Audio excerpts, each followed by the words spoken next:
من فترة للتانية بتسمع أخبار عن إن في بنك كبير أعلن إفلاسه، وأكيد بتسأل نفسك هو إزاي البنك ممكن يفلس؟ أمال كل الفلوس اللي جواه دي بتعمل إيه؟ قبل ما أجاوبك على سؤالك ما تنساش تعمل سبسكرايب وتفعل الجرس لو أنت على يوتيوب، ولو على فيسبوك اعمل لايك وشير. في البداية أنت لازم تفهم طبيعة عمل البنوك عشان تقدر تستوعب سبب إفلاسها. أي بنك في الدنيا قايم على فكرة بسيطة، وهي إن في مودعين بيحطوا فلوسهم مقابل فايدة معينة بياخدوها، والبنك بيستثمر فلوس المودعين دي عشان تجيب له أرباح يقدر من خلالها يغطي بيها الفوائد.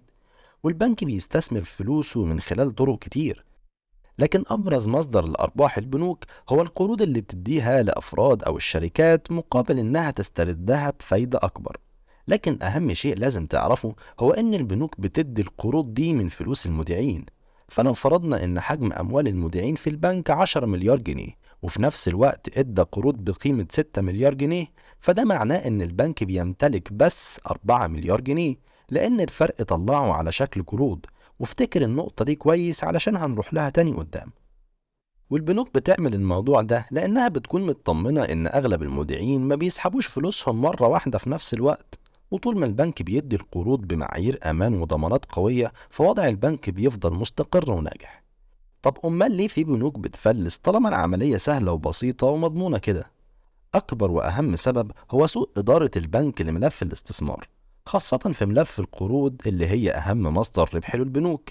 لأن في بعض البنوك بتكون عايزة تضاعف أرباحها، فيبدأ البنك يدي قروض بمبالغ ضخمة للشركات والأفراد بضمانات وشروط ضعيفة. وده معناه إنه بيستثمر نسبة أكبر من أموال المودعين وبيخاطر بفلوسهم. والبنك هنا بيكون معتمد إن الظروف الاقتصادية كويسة ومستقرة، لكن أي هزة بسيطة في الاقتصاد العالمي ممكن تكون بمثابة زلزال في بنوك كتير.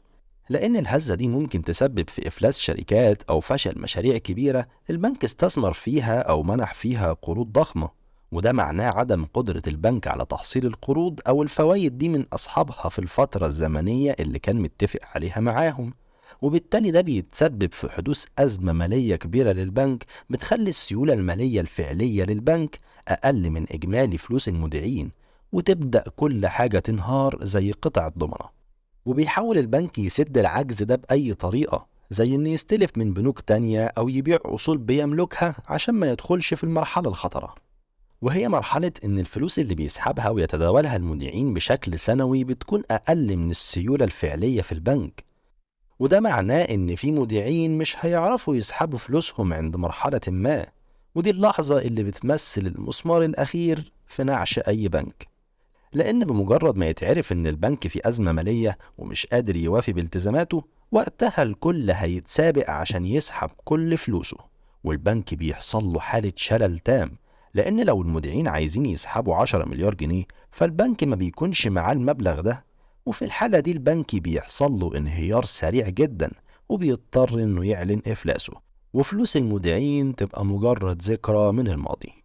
لو وصلت لحد هنا يبقى الفيديو عجبك، ما تنساش تشترك في القناة، ولو مش عارف اسمع من عارف.